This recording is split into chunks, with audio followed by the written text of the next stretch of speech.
देखो most of the time हम क्या कर सकते हैं,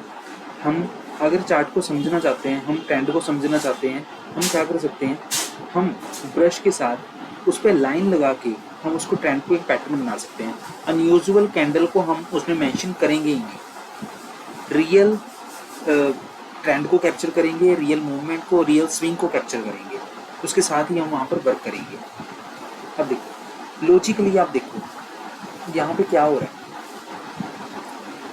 कि जैसे इस लेवल से बाइंग उठी है, बाइंग उठने के बाद यहाँ पर फॉल देखने को मिला, इस लेवल पे सपोर्ट के बाद प्राइस में हल्का सा नीचे का डाउन मूवमेंट, फिर से प्राइस यहाँ पर अपसाइड के बाद यहाँ पर ऐसे प्राइस फ्लैट होता हुआ दिखाई दे।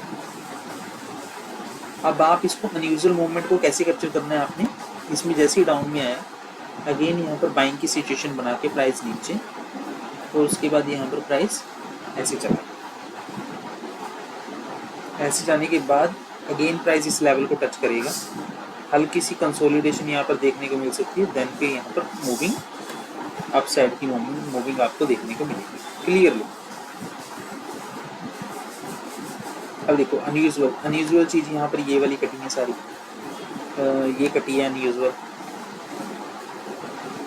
यहाँ से अगर हम डाउन का मिलाएं तो ये वाली अनयूजुअल चीज़ थी। मूवमेंट वैसी ही है ये, अगर आप ओवरऑल देखो कि मूवमेंट का मतलब क्या था, वही मूवमेंट के साथ यहाँ पर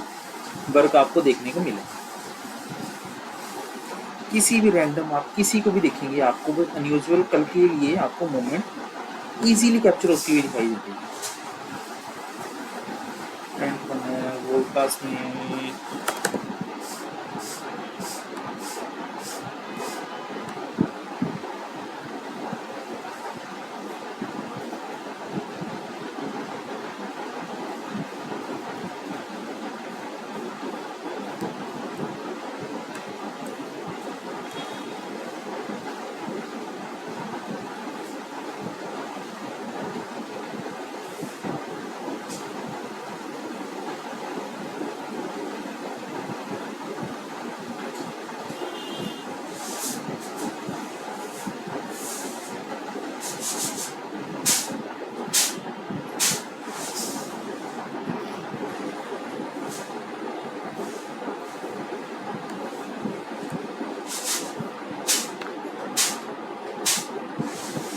अब आप क्लियरली देखें, अगर हम वन डे टाइम फ्रेम पे देखें, हम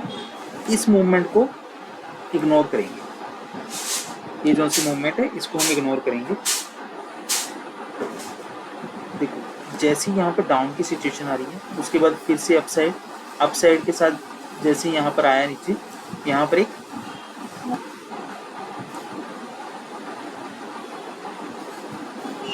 हाइयर हाई का फॉर्मेशन यहाँ पर क्रिएट हो, हाइयर हाई का। अब उसके बाद क्या होना है, अब प्राइस फिर से अपसाइड की मूवमेंट करेगा और उसको इस लेवल को ब्रेक करना वन डे टाइम फ्रेम। अब वो एक साथ तो ऐसे ब्रेक करेगा नहीं, अब उसको क्या चाहिए, उसको चाहिए है रिजेक्शन के साथ साथ मूवमेंट। ठीक है, मार्केट आपको एक साइड में मूवमेंट नहीं देती है, वो आपको रिजेक्शन के साथ जैसे ही मूवमेंट देती है। अब आप क्लियरली देखें, प्राइस ने इस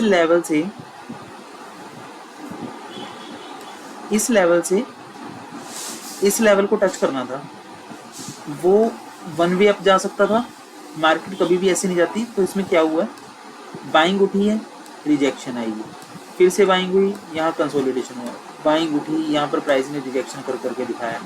फिर से बाइंग उठी है, फिर से रिजेक्शन, फिर से बाइंग, फिर से रिजेक्शन, फिर से यहाँ पर प्राइस अपने पॉइंट पे पहुँच गया।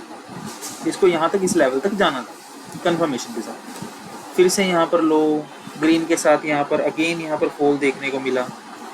फॉल के बाद यहाँ पर फिर से अगेन बाइंग उठी है, यहाँ पर कंसोलिडेशन हो रहा है, फिर से बाइंग उठेगी, इस लेवल पे रिजेक्शन होगी, फिर से यहाँ पर इस लेवल पे रिजेक्शन, यहाँ पर इस लेवल तक पहुँच जाएगी।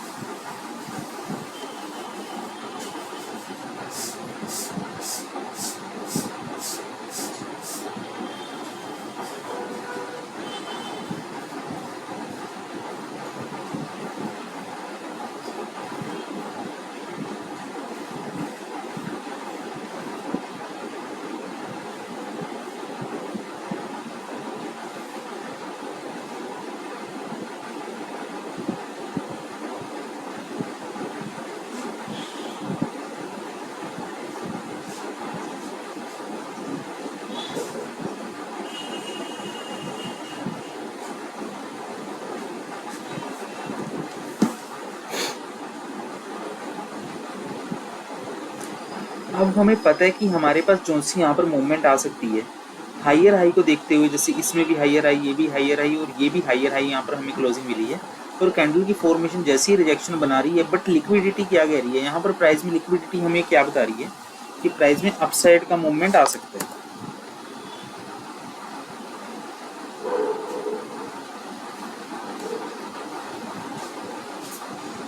अब हम इसको बनाएंगे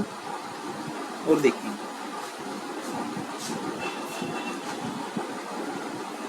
जब मार्केट हमारे तरीके से नहीं चल रही है तो हमें मार्केट के तरीके से चलना होगा। आया कॉल आया, यहाँ से उठा, डाउन अगेन, ऐसे मूवमेंट क्लियर है।